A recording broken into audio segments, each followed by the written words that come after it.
Hey everybody, what's up? It's Andy with Nerds on the Run. I am bringing you another part of our Rick and Morty series today. Rick and Morty Volume 3 is something that I've been excited about. I did allude in my last video that I was a little ahead in my reading.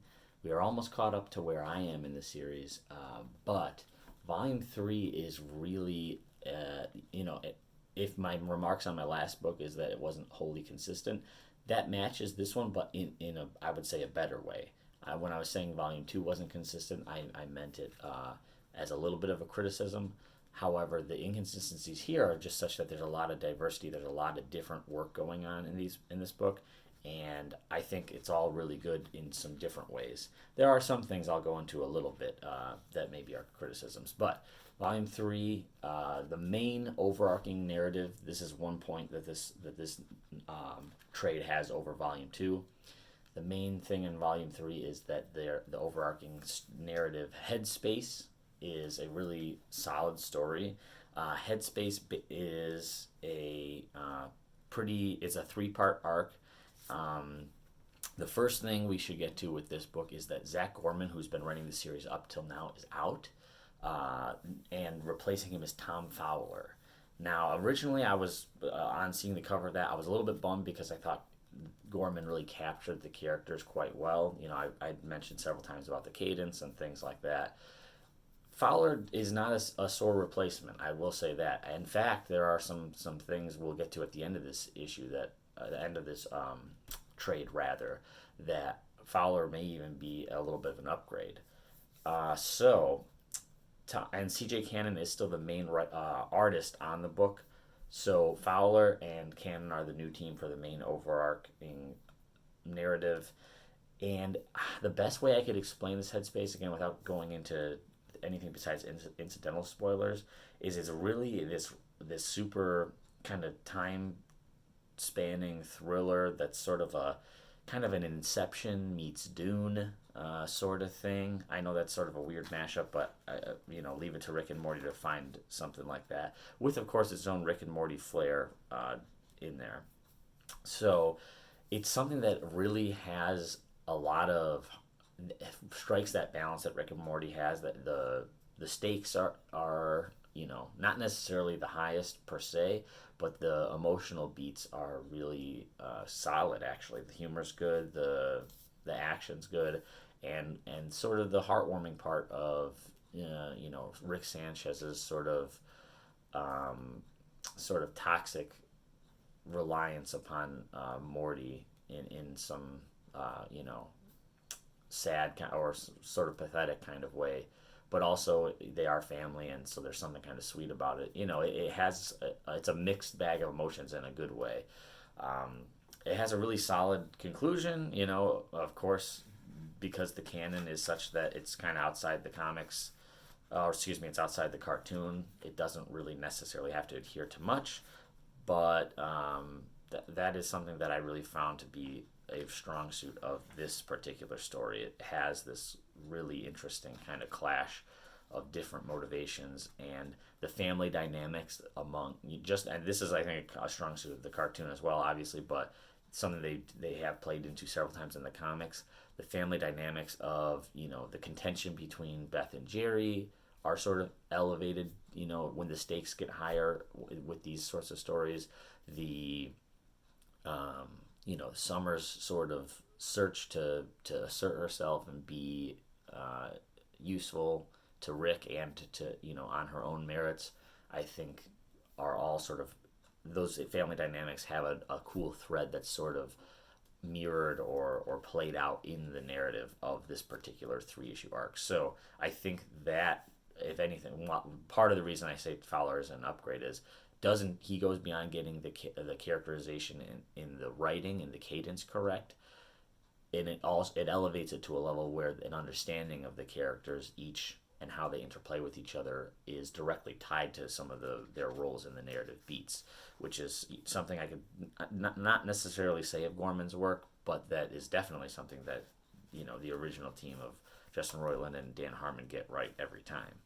So Headspace is a really cool piece. I would definitely recommend it if you're not getting the trades and you're at least getting the main issues. I would definitely make sure you pick up the three issues that are spanning Headspace. I believe that it'll be issues 7, 8, and 9 for, or excuse me, no, that there'll be issues 11, 12, and 13 for the individuals. So check out that part of Headspace. Now, the Ready Player Morty is sort of the next story that comes along. Ellerby is back, and I hopefully I didn't make myself look a fool, but in one of my past videos, I think I had said that some of his work had this really kind of regular show vibe to it. Well, I should have done a little bit of homework, because it has the regular show vibe because he works on regular show, or I should say worked on it when it was still on. So, Ready Player Morty, Ellerby is back drawing, and for the first time on the series, Pamela Ribbon is the writer. She's got TV and novel credits. She's a more traditional writer, actually, and it looks like within the last, as of this recording, in the last year and a half or so, she's gotten into the comic book space. She has another book for Oni Press that I think had a limited run. I'm not sure if it's still running now. I believe it was, let me see, it was called My Boyfriend is a Bear. My Boyfriend is a Bear is the name of that. So, and her writing, I'll say, I don't think it gets quite to the level of Fowler, but she does have a couple of really good, the Rick Sanchez insults. She really nails those. Those come out quite well. So there's lots to like about Ready Player Morty. It's got kind of this Freaky Friday with Jerry and Summer plot going on, and then concurrently there's this kind of Rick and Morty VR adventure, and it's a fun story. I think it's worthwhile, and Ellerby's art is serviceable. I think the one thing that I do, as I see more of his work in the panel to panel, he misses quite a lot of frames of action. I've said many times about his emotive and character expression style being strong, and I still stand by that. However, there are some panels where you can kind of assume what had happened, but there's definitely gaps in the action because his action is just not his strong suit. So, it was a little bit more obvious in this story than maybe in some of the other ones that he'd worked on in the first two trades. I would definitely check out these issues as well, though. Now, the real star of this one, actually, and I want to make sure I don't catch too gritty of a panel, so it doesn't cause me to get flagged or anything for inappropriate content. But there's a one shot at the end called Big Game that Tom Fowler both wrote and illustrated. And I will say, with that kind of thing, it can sometimes be a drawback. It can sometimes you find yourself, at least I do, find myself making concessions for their art because they're an author doing their best to be an illustrator.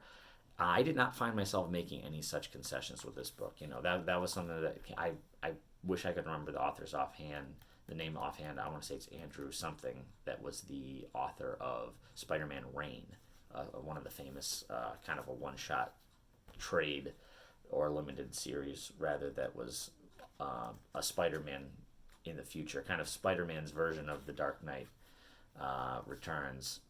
But there was some concessions made in that art for sure, because it was an author that was also doing the illustration. Again, no such concessions made in Rick and Morty's Big Game here. I'm going to just pull up a little panel real quick. The characters you can see, I'll see if I can pull in on Morty there. They don't look like they are one-to-one with the show, like CJ Cannon's art. CJ Cannon's art is very, I would say their art is very emulative of the cartoon. If you haven't seen my past videos, that was sort of a praise of mine because it makes this seem familiar. It makes it seem like it fits in. I would really, really love to see more of Tom Fowler's art, though, because it has this, the characters are really kind of, they're unrealistic. They have this really slender, super, super slender and lengthy limbs, big hands, and big feet, kind of, emblematic. It's really reminds me of a couple of Spider-Man authors in the past. Not quite to that Humberto Ramirez level, but there's something that I like about this. 'Cause I really don't know what it is, but it captures this kinetic sense, and the characters have their own kind of life to them. But because his writing and understanding of the characters, as I said with the Headspace story, really fit the understanding of what the show is about, he brings that strength with his own art as well. So I would really be sad if I know probably project demand wise you can't keep a production moving as quickly if one person, if it's impinging upon one person's work.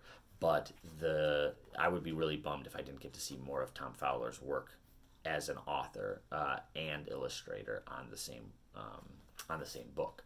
So definitely check that out. That one kind of is a kind of a Hunger Games style little story about Rick and Morty getting pulled into some interplanetary gambling, and Jerry making some getting them in a little bit over their heads due to his Jerry-ness. So definitely check it out. I really liked everything that these issues brought to the table. This one is notably missing some of those kind of bonuses, those almost like Sunday morning cartoon strip bonuses that come with some of the other trades.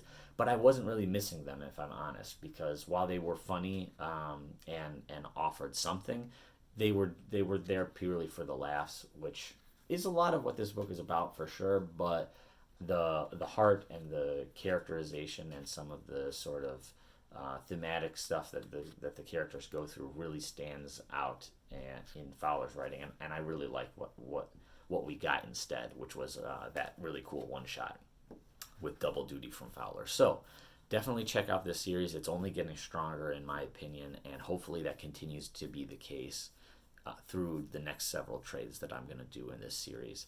If you do want me to continue this series, please give me some feedback in the comments and discuss what you've read of the series, discuss what you're reading. I'd certainly be willing to take recommendations and try this style of sort of light criticism and sort of spoiler-ish free review and with whatever you're reading. So this has been Andy with Nerds on the Run. Please like, comment, subscribe, ring our bell, let us know when you are going to be tuning in and following along with our work, and I hope that you stick around for a little bit. Thanks. Bye-bye.